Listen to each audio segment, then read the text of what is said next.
Yeah, are you guys This ready? is just a one take. Okay. Life is just a one take. Okay. That's right. Kita rayakan. Come on. Merayakan hidup. Ladies and gentlemen, welcome to Merayakan Hidup. Hai, apa kabar semuanya? Wow, luar biasa kita ketemu lagi di Merayakan Hidup. Nah, kali ini narasumber gue adalah orang yang sangat luar biasa menurut gue. Gue sangat menghargai panggilannya dia. Dia punya panggilan, dia punya calling yang sangat luar biasa, yang beda dengan orang lain. Agak lain memang anaknya, kan? Agak unik, orang gila, agak geser gitu ya. Kalau misalnya orang lain kan punya mimpi besar, gua akan jadi apa? Gua akan jadi pembesar di negeri ini, gua bakal jadi menteri, gua bakal jadi presiden, gua bakal jadi pilot, gua bakal jadi apa? Name it lah gitu kan. Atau enggak yang punya jiwa sosial, gua akan melayani, gua akan gua akan membantu orang-orang miskin di sekitar gua dan so on gitu. Tapi dia agak lain, dia punya panggilan dari kecil yaitu untuk melayani anak-anak. Betul, anak-anak ini spesifik banget, dan ini salah satu orang yang punya panggilan atau calling yang sangat spesifik yang pernah gua kenal. Dan siapakah dia? Dia sudah keliling Indonesia gitu, bahkan ke beberapa negara juga pernah. Itu cuman untuk bicara terkait dengan anak dan melakukan sesuatu terkait dengan anak. Di gempa di beberapa daerah di Indonesia, dia turun bukan minta donasi dari mana-mana atau mungkin apapun itu, tapi dia lebih berinisiatif gitu untuk gua harus gerak, gua harus turun, sampai akhirnya ada orang yang mau support dia. Nah, itu dimulai dari dia sendiri, bukan dari duit dan lain sebagainya. Siapakah dia? Ini dia, langsung saja Mehdi Harimisa. Yes, besar bro. Rulang ya sama aja. Pulang dulu ya bro, mari pulang dulu. Sorry. Pikir udah selesai bro. Ya, mari kita. Mehdi Harimisa, saudara-saudara. Thank you loh, brother Ando. Aduh, I'm so honored gitu ya. Me too, man. Terhormat. Yes, satu Terhormat kehormatan. bisa ketemu Mehdi Harimisa di sini. Jadi ini orang yang gue pribadi sangat menghormati orang yang mau hands on, orang yang mau bayar harga gitu untuk apa yang menjadi callingnya dia. Salah satunya Ngana bro.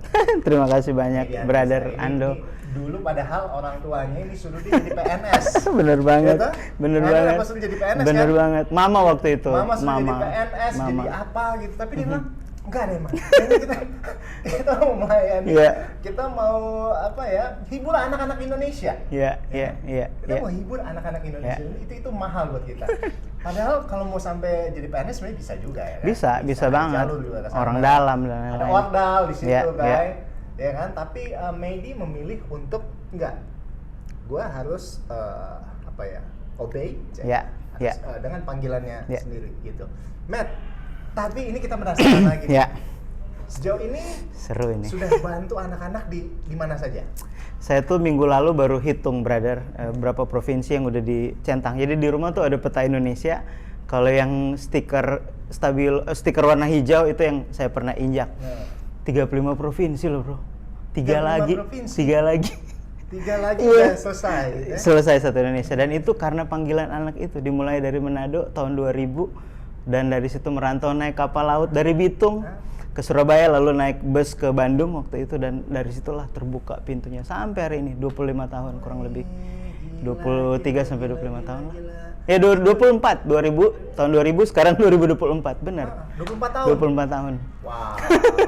Itu masih umur 17 tahun, brother Ando. Naik 17 tahun itu akhirnya untuk memilih this is my calling. Gitu ya. Ini yang sudah ibaratnya udah dikasih Tuhan gitu di hati. Betul. Untuk akhirnya bisa jalan. Emang ada masalah apa aja waktu itu buat anak-anak yang akhirnya Ngana tolong? Zaman itu tuh ternyata hidup kita itu, saya merenungkan kayak puzzle. Kayak big picture yang perjalanannya tuh ada benang merahnya. Jadi zaman waktu SMP, SMA, saya tuh suka ngumpul anak-anak tetangga untuk belajar bahasa Inggris di rumah. Kumpul storytelling. Enggak dong. Kumpul seribu. Cepet kaya. Storytelling bro, kumpul terus, dan ternyata itu proses Tuhan lagi ngelatih untuk mempertajam panggilan itu gitu. Dan akhirnya karena kegelisahan lihat anak-anak yang tetangga-tetangga, termasuk saya dulu sempat ngalamin kayak dapat kekerasan dari orang tua ya, verbal ya, mulut ya, nggak anak jadi anak gitu-gitu kan. Dan banyak anak, sekali anak. yes, kan kita gitu di Sulawesi. Dan makin ke timur makin keluar kata-kata yang Lebih tajam. pola pendidikan anak gitu kan, fisik dan lain-lain, verbal non verbal. Dan itu saya waktu lihat anak-anak tetangga muncul kayak ada panggilan hati, ih kasihan loh anak-anak ini. Bukankah mereka juga manusia juga gitu seutuhnya yang nggak boleh kita anggap remeh gitu. Nah benih itu udah ada bro. Lalu kemudian makin tajam ketika SMA mau naik kelas 3, ada satu kegiatan rohani di Manado, Kristen gitu ya, kalau saya boleh bilang lebih spesifik KKR kalau dalam untuk kalangan Kristen. Dan si pendetanya calling di situ bahwa ada anak muda di lapangan ini, lapangan Koni Sario Manado. Ada satu anak di lapangan ini yang akan Tuhan panggil untuk melayani generasi spesifik. Dan saya pikir itu bukan saya, banyak banget, ada 750 sampai 1000 anak muda di situ. Dan dari situ ternyata panitia di situ memberikan beasiswa 10 anak muda dibiayai gratis ke Bandung dari Manado. Jadi kan Jadi waktu itu akhirnya ke mana? Bandung ya? Singkat cerita masuk dari 700-an lebih itu dia seleksi 400 yang daftar, dari 400 diseleksi lagi jadi 200 sampai dapat 10. Dan dites macam-macam pengetahuan umum. Jadi mereka punya ada tes-tesnya itu di Hotel Tontembuan Manado. Hotel itu bersejarah. Ingat nggak daerah mau ke Samrat sebelah kanan hotel kecil? Jadi gitu, di situ. Jadi dites-tes dan saya ingat itu waktu jawab itu juga sembarangan bro jawabnya. 1+1 itu saya tulis ya. Waktu itu ya saya tulis ya Jesus, tau nggak? Karena dalam pikiran saya Jesus is the answer. Jadi Yesus jawaban, saya tulis Yesus. Serius bro, beneran. Padahal cuman 1+1 kan tuh jawabannya. Cuman karena maksudnya gini, kalau Tuhan udah bikin rencana, tetap jadi. Kalau lu udah dipilih, lu aja, lu nggak bisa lari dari calling. Dia terlalu percaya Jesus is the answer. Yes. So, kapanpun Semua dia ngalami soal-soal Jesus. yang sulit, Iya. apa ini Jesus? Iya. Jesus is the answer. Kan sempit banget pemikiran anak muda SMA waktu itu. Jadi tapi tembus bro, tembus. Akhirnya tembus waktu berangkat itu berangkat ke Bandung. sekolah apa waktu itu? Namanya SP3. Jadi sekolah kayak pelatihan untuk jadi SP3? kayak sekolah persiapan buat jadi kayak pelayan lah untuk jadi spesifik. Misionaris atau? Ya semacam itu tapi lebih ke bagaimana kita punya hati buat Indonesia. Jadi beban misi itu ditaruh di situ. Cuman kemudian saya ejawantahkan konsep misi nggak cuman dalam gereja gitu. Gimana anak-anak ini bisa dihibur dan lain-lain. Jadi makin tajam. Ini dia nih, ini yang gue suka banget dari Medi itu. Jadi maksud begini, dia memang mendapatkan ilmu dari institusi atau sekolah Kristen seperti itu, kampus seperti itu, bisa dibilang lembaga pendidikan Kristen. Tapi yang dia lakukan di sini adalah nggak hanya untuk kalangan sendiri, betul. Sendiri. Yes. Justru dia bilang kalau memang Tuhan suruh saya untuk melayani anak-anak dan nggak pernah disuruh untuk melayani anak-anak Kristen doang, gitu ya. Namanya anak-anak berarti semua anak-anak berhak mendapatkan perhatian dari seorang media. Berhak mendapatkan perhatian dari seorang media. Dan akhirnya waktu itu Ngane juga akhirnya turun ke daerah-daerah. Daerah pertama yang waktu itu Ngane turun di mana waktu itu? Wah, kalau karena korban kaitannya dengan menghibur anak-anak di bencana tuh pertama kali Lombok. Di Lombok. Itu gempa ya? Waktu itu gempa. Itu yang bareng tim ya, yang benar-benar sendiri itu sebelumnya di Gunung Sinabung. Oh, Gunung Sinabung. Medan kesana lagi Sumatera, Brastagi dan lain-lain itu kan ada gunung meletus waktu itu. Itu tahun 2011. 2011-2012 lah. Awal-awal mulai gunung itu meletus, lalu banyak debu-debu vulkanik, abu-abu vulkanik. Saya bersama tim dari Bandung waktu itu namanya Pelangi Indonesia. Jadi kami jalan tuh. Tapi hati tuh udah ada panggilan untuk kasihan loh anak-anak di tenda-tenda sementara itu. Psikisnya, mentalnya, fisiknya dan lain-lain. Orang terlalu fokus ke yang umum, anak nggak diperhatikan gitu. Anak dianggap udahlah pengganggu, bikin ribut dan lain-lain kan. Apalagi di tenda-tenda pengungsian dianggap pengganggu. Bahkan beberapa kasus anak-anak SD kelas 6 SMP tuh jadi objek pelecehan seksual di tenda-tenda sementara. Dan itu sedih banget, bro. Dapat data itu lalu kemudian terpanggil untuk kami turun dan akhirnya waktu itu kami ke Sinabung.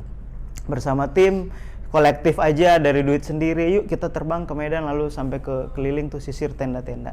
Nah dari situ makin kuat. Begitu dari Bandung pulang Indonesia udah jalan, saya pindah ke Jakarta, saya buatlah sendiri. Itu apa itu melakukan kalau sekarang mungkin dikenal trauma healing ya? Betul, Nah, betul, mitigasi dulu- bencana, trauma healing kalau anak. Dulu mungkin belum terlalu Betul, belum istilah terlalu itu, hype gitu. betul. Maksudnya belum terlalu Dikenal, orang gitu benar, ya. benar. Nah, itu ngapain aja sih trauma healing itu? Jadi- Orang datang pakai baju badut gitu. Ajak nonton film. Iya, atau apa sih? awalnya nggak ada format bro, maksudnya nggak ada format tuh nggak ada patternnya lah. Kita tujuannya hanya ingin menghibur anak-anak.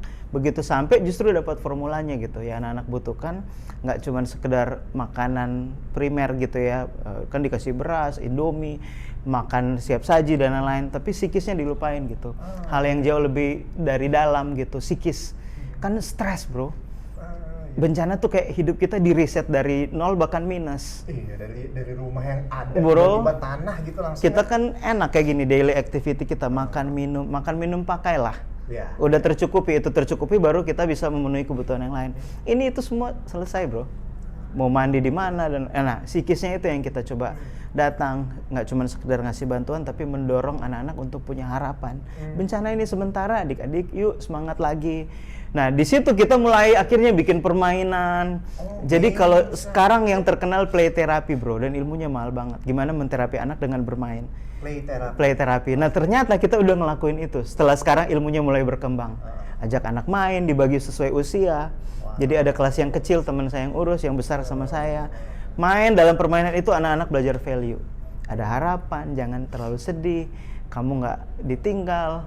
Bahwa ada Tuhan juga yang menjaga kamu, menemani kamu. Buktinya kami masih bisa ada hari ini. Kita masih bisa bernafas. Yang gitu-gitulah. Lewat storytelling dan jauh lebih masuk bro. Lebih masuk. Jadi maksudnya dari situ apa ya? Ada pesan yang kuat Yes. yang kalian teman-teman bisa sampaikan Betul. ke mereka gitu bahwa Betul. ini emang bercanda, bercanda, maksudnya Iya, bencana. bencana. Dan kita juga melakukannya secara bercanda-canda gitu. biar Iya, bisa sambil happy, main kan. ya, sambil bercanda. Tapi ya ini ada pesan yang menunjukkan bahwa bencana ini juga bisa berlalu kok. True. Ya kan? Dan True. akhirnya sudah berlalu. Udah gitu, berlalu kan? dan dia ada banyak hal yang mereka ingat gitu ketika kami Dan kehidupan kembali. nggak cuma sampai situ aja, life must go on. Kan? Itu yang pengen kami sampaikan. Itu. Bahwa masalah boleh datang tapi kita masih punya harapan. Nah, itu yang kami ingin hadirkan ke adik-adik di sana gitu. Ada kakak-kakak yang datang tulus ingin kasih semangat sama kalian. Dan anak tuh kerasa loh kayak kita tulus mau melayani mereka gitu, dia bisa rasain itu. Wah gila. Sekeren Ini- itu. Ini, apa ya? Ini orang salah satu orang yang bikin gua tuh sempet apa Bro, ya, nggak nangis nih. ada minuman di sini ya atau Manta aja manta. oh ya mantai transfer ya. Baik. Pati. Dulu kasih nangis. Aduh, aman. Kalau nggak ada AC dulu. Nah, just kidding. Nah, jadi pernah waktu itu teman-teman, ini orang gila nih yang lagi bercanda tiba-tiba switch gitu, dia bisa bikin gue nangis gitu. Nangisnya bisa wah gawat. Tau nggak? Waktu itu jadi ceritanya ada di salah satu acara sekolah minggu. Oh ya, ingat, kita ingat Dia itu. diundang, terus dia ngajak, Senen, daerah Senen. Yes. Dok, sini ikutan yuk. Hendra sama ada dua lagi Iya. yang diajak, mau disebutin. Dua lagi. Ya sudah nggak usah, laki-laki aja. Masalah lah itu. Udah, singkat cerita, nah itu kan di acara itu lagi happy, dia lagi kegilaan tuh pokoknya bercanda-bercanda gitu sama anak-anak. anak-anak, lucu, wah semuanya pada ketawa-ketawa, wah senang ya semuanya happy, semua diberkati Tuhan ya, iya semua diberkati Tuhan. Siapa yang sedang merasakan kasih Tuhan? Siapa yang sedang merasakan kasih orang tua? Tar dulu. Siapa yang hari ini sudah dipeluk sama papanya? Pang. Tahu. Itu semuanya dari angkat tangan, ada satu yang nggak angkat, ada satu anak yang angkat tangan. Kamu belum dipeluk sama papamu hari ini? Belum sih. Iya loh bro, Ando masih ingat Dia itu. maju. Itu anak nih, anak yang bisa dibilang agak Badung ya. Waduh, Dia maju. troublemaker di Dia situ. maju. Nah itu, ini anak troublemaker. Dia maju ke depan terus Mei dipeluk dia. Dia bilang begini, kakak mewakili papa kamu, minta maaf ke kamu ya. Papa sayang kamu. Dia nangis. Pecah itu. Itu gila maksudnya begini, ternyata kasih tuh apa ya, bisa diwakilkan gitu, maksudnya Ya, bisa, maksudnya kalau ada orang yang nggak bisa, kita bisa wakilkan. Ya. peluk ke mereka, Ya. tunjukin bahwa lu berhak mendapatkan pelukan seorang ayah gitu. Dipeluk. Ini anak nangis sampai gua nangis. Jadi brother, ada teori yang dalam ilmu psikologi kan berkembang ya. Kebutuhan manusia di 5 bahasa kasih kan. Yes. Physical touch, kata-kata, dilayani, lalu quality time, lalu kemudian dilayani act of service sudah, lalu kemudian coba kita ulang ya, quality time, waktu bersama, physical touch, dipeluk, lalu give, lalu word of affirmation sama quality time. Nah itu ya, jadi dari 5 ini kebutuhan manusia pada dasarnya, termasuk kebutuhan anak. Dan 5 ini hilang di banyak keluarga. Jadi semua proses puzzle yang tadi saya bilang, dari yang waktu saya SMP lihat anak-anak di tetangga, itu kayak ketemu, oh ini nih yang dulu itu, waktu belajar di sini, oh ini nih yang jadi kebutuhan. Nah kemudian, itu yang saya coba terapkan dalam pelayanan anak, bahwa anak butuh bahasa kasih, butuh tangki emosi, tangki kasih ini gitu yang harus kita penuhi. Dan dia nggak dapat itu di papa mama. Gitu, dan kita coba pakai dari semua teori-teori ilmu yang kami pelajari untuk dalam pelayanan, untuk kata-kata menguatkan, physical touch yang anak-anak kurang ya bro. Itu kurang. Apalagi anak sekarang kalau kita lihat kasus-kasus di TV itu, kasus bullying dulu itu udah banyak banget, apalagi di Indonesia Timur. Baru sekarang aja rame di TV. Itu orang tuh kalau di dan sorry itu saya itu nggak seberapa. Itu nggak seberapa. Yang di TV yang Saya itu nggak seberapa, itu di Indonesia Timur saya itu digila. Asli. Tadinya biasa-biasa aja, Ya. cuman ternyata itu membekas. Itu jadi luka. Itu bro. Dan itu jadi rantai, kalau gue bilang ini apa ya, kayak kutu keturunan. Betul. Gitu. Dari generasi A turun ke generasi B, gue diginiin nih sama generasi di atas gue. Di bawah gue harus gue giniin juga. Hurting people kan. Itu. Nah, kalau misalnya ngelihat di situasi sekarang ini, Bro Medi, ada juga yang lebih gila nih. Orang tua bunuh anak bunuh orang tua. Apa yang salah sebenarnya? Anak tuh adalah peniru yang paling ulung bro. Wow. Dia kayak spons kering yang dia taruh di air, dia serap semua, masuk. Jadi bayangkan di usia-usia tertentu, kita bicara usia PAUD ya, makanya kenapa PAUD penting banget. Betul. Karena usia perkembangan otak, motorik kasar, motorik halus, dia belajar banyak hal, itu umur dimana nilai masuk dan itu akan jadi nilai seumur hidup dia bro. Dia akan anggap itu kebenaran seumur hidup dia. Jadi nilai yang kita masukin di usia-usia anak, usia dini ya, usia pendek, anggapnya 0 sampai 5 tahun, lalu kemudian ada yang bilang 4-14 Windows, 4-14, 0 sampai 12 tahun. Usia penting untuk kita tanamkan banyak nilai. Mau tanamkan nilai kebangsaan, nilai toleransi, nilai apa aja, keluarga, nilai agama, moral, apapun itu akan jadi kebenaran. That's why kalau kita taruh lalu dia lihat cermin orang tua yang kasar di situ, yang dia tonton kekerasan, seks bebas, pergaulan ngaco, itu dia akan anggap jadi kebenaran.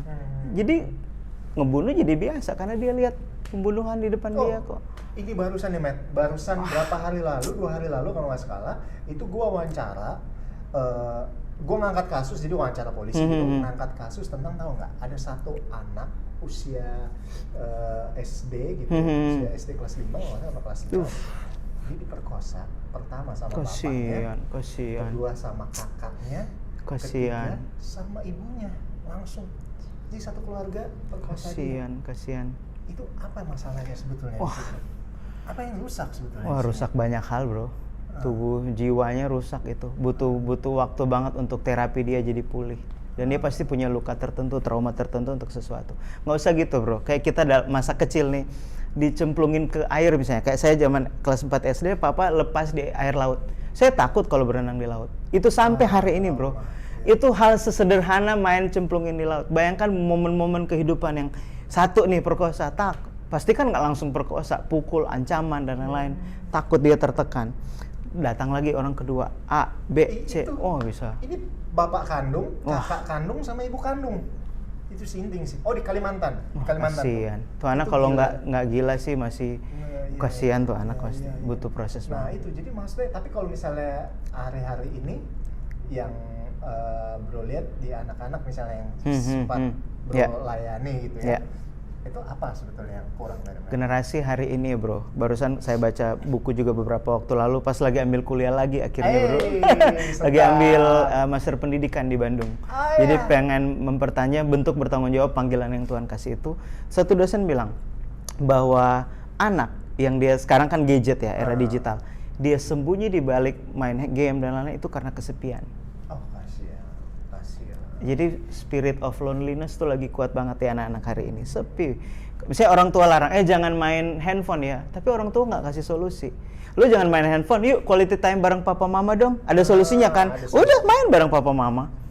Jadi kayak gue lihat bro main sama Zek, wah itu mahal banget bro.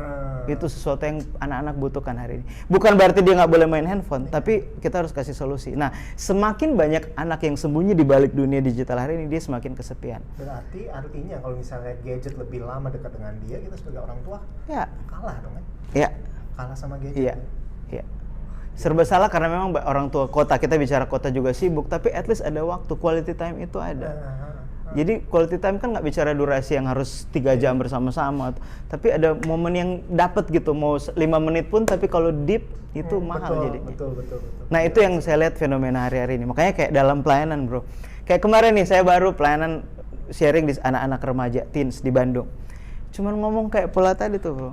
Teman-teman teens di sini guys, gue tahu lo semua dari mata-mata kalian nih, kalian haus waktu bareng papa mama ya. Udah pada berkaca-kaca bro, cuman ngomong gitu.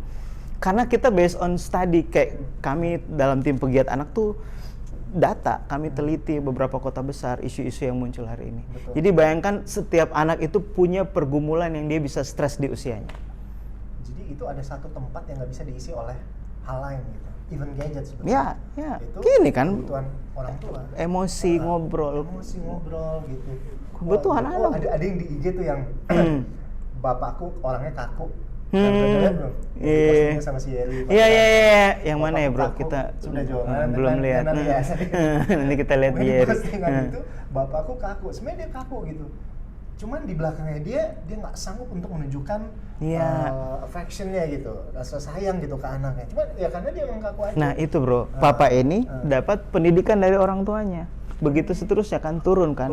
Jadi kayak gitu model yang sama, Yes. template. Dan bahwa memang nggak ada ilmu parenting kan Iya. sebenarnya. Kita bisa spesifikasikan dengan anak masing-masing. Tapi at least anak tuh harus dapat perhatian khusus. Betul. Mereka juga manusia seutuhnya loh. Itu yang kerinduan kita untuk menghargai anak gitu.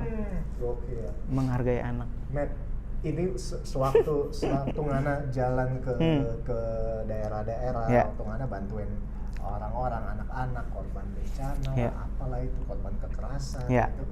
Apa bisa ceritain nggak sih ya salah satu mungkin yang nggak bisa Ngana lupain gitu, momen yang wah ini membekas banget nih buat. Walaupun memang banyak banget kan. Ya, banyak banget banget. ya. Banyak banget. Yang membekas. Nah ini ceritain mungkin yang nggak bisa Ngana lupain gitu, Ya. yang akhirnya bilang bahwa ini nggak bisa dibayar pakai duit, men. Ya. Ini gua, Ya. ini apa ya? Ini sesuatu yang nggak bisa dibeli pakai duit lah. Ya. Buat Jadi kapan? satu kali banjir bandang di Danau Sentani bro. Danau Sentani, Di oke, Papua. Papua. Jadi kita mendarat di Jayapura. Cuman kan nggak langsung kota Jayapura kan di Papua dekat Bogor situ. di sana yang mana cari sendiri itu. Mendarat bro, terus kami jadi korban-korban banjir bandang tuh dia terisolasi 3 hari nggak dapat bantuan, 4 hari nggak dapat bantuan. Untuk ke sana lewat perahu.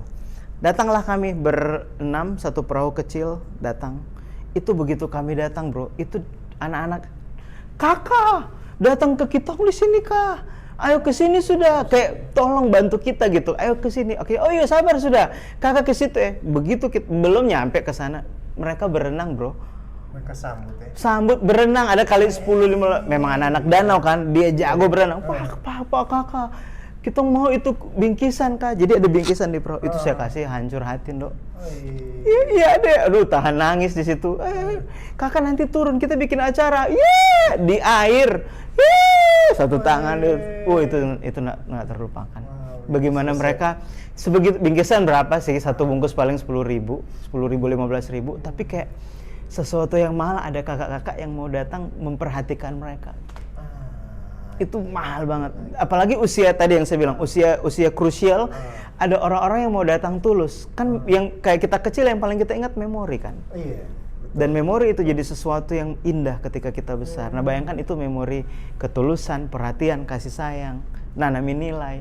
Powerful bro. Itu gila sih. Itu berkesan. Sampai waktu itu yang Ana bilang tuh. Sampai hari ini. Sampai Ngana mau pulang gitu. Itu di Ambon. Di Ambon. Itu di Ambon. Jadi kita 3 kali ke sana. Datang pertama ke satu titik, kita nyebrang ke Pulau Seram. Terus udah naik lagi ke atas, begitu nyampe di atas terus kakak Medi datang. Biasa itu karena baru kenalan apa. Yang kedua bro, kita datang yang kedua kali waktu itu momen Natal. Momen Natal lalu saya share di IG, kakak saya mau Natalan di tenda-tenda pengungsian. Ada yang mau ikut nggak? Tiba-tiba sumbangan datang, ada yang mau ikut. Begitu nyampe di titik yang sama, itu 7 anak bro, resmi 1, 2, 3, 4 nih. Pak kakak, Dangkes sudah datang lagi. Beta menangis itu, aku nangis. Dia langsung datang ya? Kayak Dia peluk kan? nggak kuat. Gila. 7 bro, saya hitung sampai ada teman yang rekam tuh. Rekam 7 anak. Kakak terima kasih ya, duduk kita mau bikin acara Natalan. 2 jam setengah bro acara. Udah habis cerita storytelling dia nggak mau berhenti. Kakak lagi jangan berhenti. Kakak urat semua putus, dia masih minta kakak ngajar. Cuman kan kehausan itu yang buat kita. Kalau di dunia Jakarta kan mengajar anak kota 15 menit bro. Di daerah nggak ada ilmu itu bro. Mereka saking haus dan jarang. Mau 1 jam mereka Dorang tahan sikat gitu. istilahnya, mereka mau hajar. Tapi orang nggak takut ya? Enggak. Kan kalau bicara Kita kalau begini, begitu, ini kalau dalam public speaking ini kekuatan tuh. Ini bukan eye contact lagi nih, hard contact ini bro. Tapi itu pernah kisah nyata bro di Bandung. Adik-adik waktu Adam dan Hawa terus komedi mata mau copot, langsung saya gini, lalu ular itu datang, langsung kita kecilkan begini. Dia panggil kok komedi tuh, beta mata langsung begini dok. Tapi itulah menyenangkan. Nah itu dia. Apa yang membuat Ngana merasa bahwa kita akan tetap di sini, kita nggak akan pindah ke tempat lain. Ini kita punya panggilan. Apa yang membuat Ngana selalu seperti itu? Karena sorry Net ya, sebagai pegiat anak, ketua yayasan Tim Ceria Indonesia, tim Ceria Indonesia, itu kan duitnya kurang, bukan apa ya maksudnya keluar duit bro, keluar duit malah ya kan, tapi Tuhan cukupi semuanya cukupi, gitu, ya kan? Nggak deg-degan gitu. Wah deg-degannya sih pasti ada, ampun bro, nggak berpikir untuk coba tempat lain. Panggilan itu yang jauh lebih kuat daripada kita melihat kebutuhan hidup, kita melihat diri sendiri, itu panggilan itu jauh lebih kuat sih. Dan tawarannya banyak bro, kita sempet kan 1,5 tahun sempat kerja di almarhum Kak Glenn juga, ada masa kayak gitu. Tapi di Kak Glenn pun misi gitu. Tetap misi. Begitu selesai, di Kak Glenn itu balik lagi ke panggilan lagi, kayak nggak bisa lari dari situ gitu. Nah panggilan itu yang buat jadi kuat sih. Kayak aku di sini nih nggak akan lari. Sama kayak waktu itu kan Ngana Ajus nyokap. Mama PNS gitu, sampai Mama Supigi, Mama berpulang, tetap aja nih. Apa yang membuat Ngana waktu itu sampai akhirnya bantah nyokap itu? Panggilan yang kuat itu sih bro. Jadi waktu ketika si 600 anak muda dapat 10 ini dapat kayak jawaban gitu. Mak nyalek PNS, mak bukan PNS, ini dia anak gitu. Tapi dari situ orang tua langsung mama langsung meskipun beribut-ribut masih kayak Ngana mau makan apa? Justru karena pelayanan anak, mama bisa terbang datang saya nikah waktu di Jakarta kan. Mama naik Citylink dari Manado ke Jakarta di nikahan saya gara-gara berkat dari pelayanan anak. Artinya ya itu proses yang dibayar. Jadi calling tuh harus benar-benar kita tahu calling, gitu. Hidupi calling, dan itu kita tahu bahwa calling itu datang dari mana kan? Pasti dia juga cukupin ya. Kita luar biasa, kita saksi hidup nih teman-teman semuanya. Ini lihat Ando tahu dari dulu kenal. Ini aduh, kalau presiden mungkin 1 bulan ada sekitar 100 penerbangan, Mei 99 penerbangan 1 bulan. Ini lusa saya ke Kupang bro. Tuh. Jadi ke Kupang gara-gara ada 2 teman pengusaha di Bali punya villa, telepon. Kak Met, aku lihat hidup Kak Met terinspirasi. Dia cuma ngomong gitu, terinspirasi. Kami punya uang, tapi kami nggak tahu buat apa uang ini. Kami digerakkan untuk pengen hidup kami bermakna. Cuman ngomong gitu bro.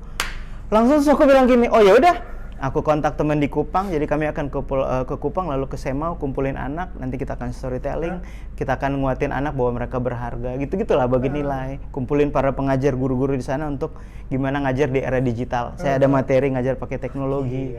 Gitu-gitu. Jadi saya belajar, saya update, bikin materi, training guru, training anak-anaknya. 3 hari kita di Kupang. Gila. Ini tiket semua dari dia bro, kita cuma bawa diri. Oke, jalan-jalan kita Kupang. Ajar seibabi apa semua, ikan bakar. Jangan bikin gitu. Itu paling mantap. Top, cuman at least kayak apa sih yang kita cari di dunia ini gitu, selain hidup yang berdampak, bermakna buat orang. Wow. Pemaknaan hidup kan bro, kayak waktu kita pergi kita naruh legacy gitu. Iya, betul, legacy. Legacy, Yang penting. generasi. Legacy. 20 tahun ke depan, seangkatan Z, anak Bro Ando, mereka akan jadi pemimpin hebat masa depan. Ya. Kita mau warisin apa? Makanya calling itu, aduh calling tuh so powerful. Dari anak-anak, dunia anak-anak, Tuhan cukupkan semuanya. Puji Tuhan. Gitu ya. Alhamdulillah. Sampai bisa akhirnya apalah, bisa kemana-mana gitu ya. Iya, bro. Keluar kota, keluar negeri, segala Iya. macam, itu urusan Dari anak-anak. Sampai menemukan belahan jiwa. Belahan jiwa juga di training pembina anak di satu ya lembaga di Jakarta, dan dia juga support. Mai tua Dari dia anak-anak. juga ya? Anak-anak. Kemarin baru pertama kali kerja sama istri bro. Kita bikin training pelatihan guru sekolah minggu se-Jakarta bro. Kan dulu kita di Bandung kan. Iya. Kita bikin di Jakarta rame 300. Iya, kita lihat tuh di IG-nya tuh. Dan Yuni ketua panitia dia cuma sendiri. Dia bawa timnya dan kayak wah Tuhan baik banget sih. Sedap. Kayak lihat Evelyn support Ando di konten ini. Aduh aku kayak maksudnya kita punya visi untuk punya calling masing-masing itu jadi mahal. Itu mahal. Thank you banget, Matt. Thank you banget. Thank you banget, Bro Ando. Mau bayar harga dengan apa yang Thank you ada bro, di rumah sana. sakit dekat nggak ya? Apa? Itu kaki gantung-gantung dari tadi, nggak sampai ini. Mau cari-cari, nggak gantung kaki. Kasihan, setengah jam. Berdiri dulu. Oh ya berdiri. Sini. Nah, kalau Jadi- berdiri kan bagi adik-adik. Sekolah minggu.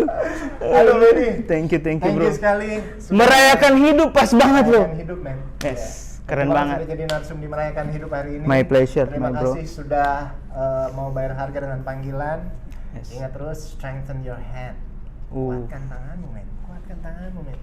Berbicara mengenai pekerjaan kita kan. Yeah, Kuatkan pekerjaan kita.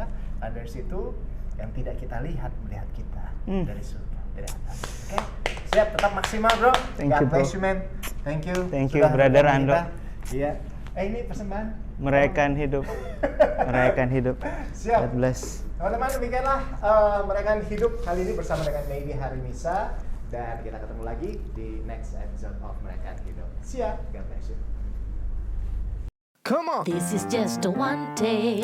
Okay. Life is just a one take. Okay. Kita rayakan. Okay. Merayakan hidup. Thank you for watching. See ya.